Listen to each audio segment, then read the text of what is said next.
Chapter 26. 4 Good Working Habits that will help prevent fatigue and worry. Good working habit number 1. Clear your desk of all papers except those relating to the immediate problem at hand.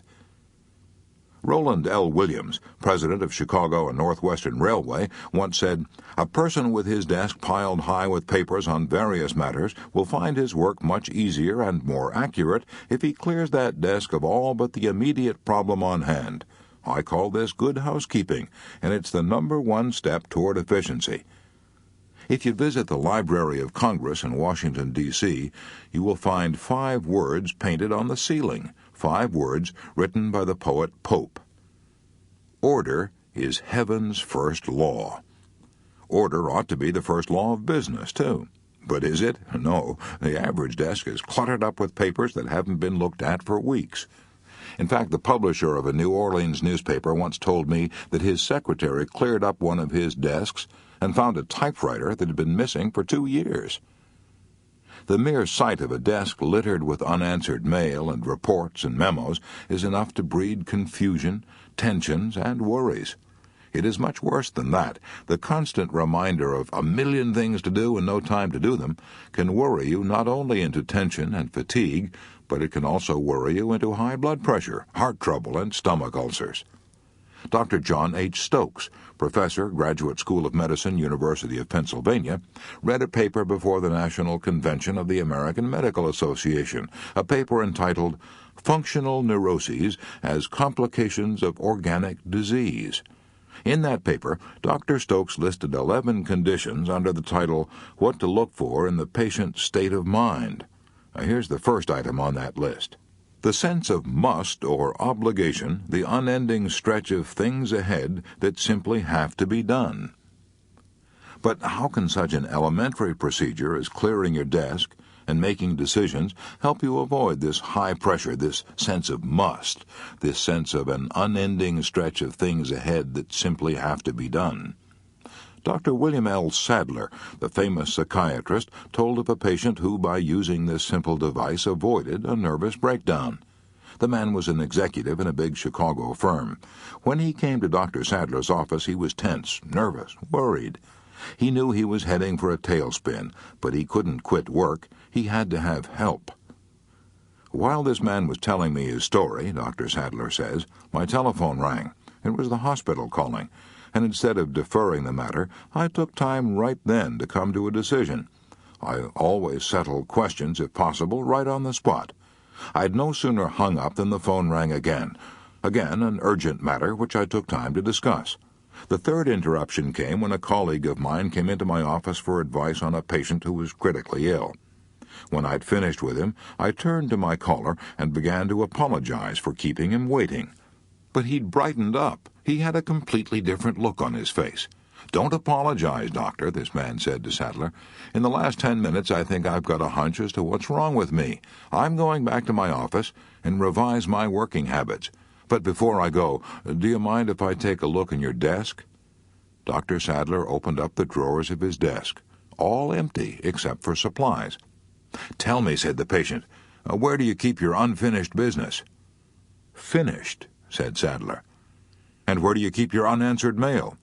"Answered," Sadler told him. "My rule is never to lay down a letter until I've answered it. I dictate the reply to my secretary at once." 6 weeks later, this same executive invited Dr. Sadler to come to his office. He was changed, and so was his desk.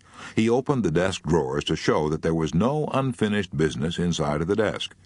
6 weeks ago, this executive said, I had 3 different desks in 2 different offices and was snowed under by my work. I was never finished. After talking to you, I came back here and cleared out a wagon load of reports and old papers. Now I work at one desk, settle things as they come up, and don't have a mountain of unfinished business nagging me and making me tense and worried. But the most astonishing thing is I've recovered completely. There's nothing wrong any more with my health." Charles Evans Hughes, former Chief Justice of the United States Supreme Court, said, "Men do not die from overwork, they die from dissipation and worry. Yes, from dissipation of their energies, and worry because they never seem to get their work done." Good working habit number 2. Do things in the order of their importance. Henry L. Doherty, founder of the nationwide Cities Service Company, said that regardless of how much salary he paid, there were 2 abilities he found it almost impossible to find. Those 2 priceless abilities? First, the ability to think. Second, the ability to do things in the order of their importance. Charles Luckman, the lad who started from scratch and climbed in 12 years to president of the Pepsodent Company, got a salary of $100,000 a year and made $1 million besides. That lad declared that he owed much of his success to developing the 2 abilities that Henry L. Doherty said he found almost impossible to find. Charles Luckman said, "As far back as I can remember, I have gotten up at 5 o'clock in the morning because I can think better then than at any other time. I can think better then and plan my day, plan to do things in the order of their importance." Frank Betker, one of America's most successful insurance salesmen, didn't wait until 5 o'clock in the morning to plan his day. He planned it the night before. Set a goal for himself, a goal to sell a certain amount of insurance that day. If he failed, that amount was added to the next day, and so on. I know from long experience that one is not always able to do things in the order of their importance, but I also know that some kind of plan to do first things first is infinitely better than extemporizing as you go along. If George Bernard Shaw had not made it a rigid rule to do first things first, he would probably have failed as a writer and might have remained a bank cashier all his life. His plan called for writing 5 pages each day. That plan inspired him to go right on writing 5 pages a day for 9 heartbreaking years, even though he made a total of only $30 in those 9 years, about a penny a day. Even Robinson Crusoe wrote out a schedule of what he would do each hour of the day. Good working habit number 3. When you face a problem, solve it then and there if you have the facts necessary to make a decision. Don't keep putting off decisions. One of my former students, the late H.P. Howell, told me that when he was a member of the board of directors of U.S. Steel, the meetings of the board were often long, drawn-out affairs. Many problems were discussed. Few decisions were made. The result? Each member of the board had to carry home bundles of reports to study.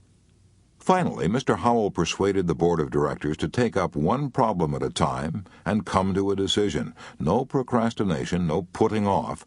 The decision might be to ask for additional facts. It might be to do something or do nothing, but a decision was reached on each problem before passing on to the next. Mr. Howell told me that the results were striking and salutary. The docket was cleared. The calendar was clean. No longer was it necessary for each member to carry home a bundle of reports. No longer was there a worried sense of unresolved problems. A good rule not only for the board of directors of U.S. Steel, but for you and me. Good working habit number 4. Learn to organize, deputize, and supervise.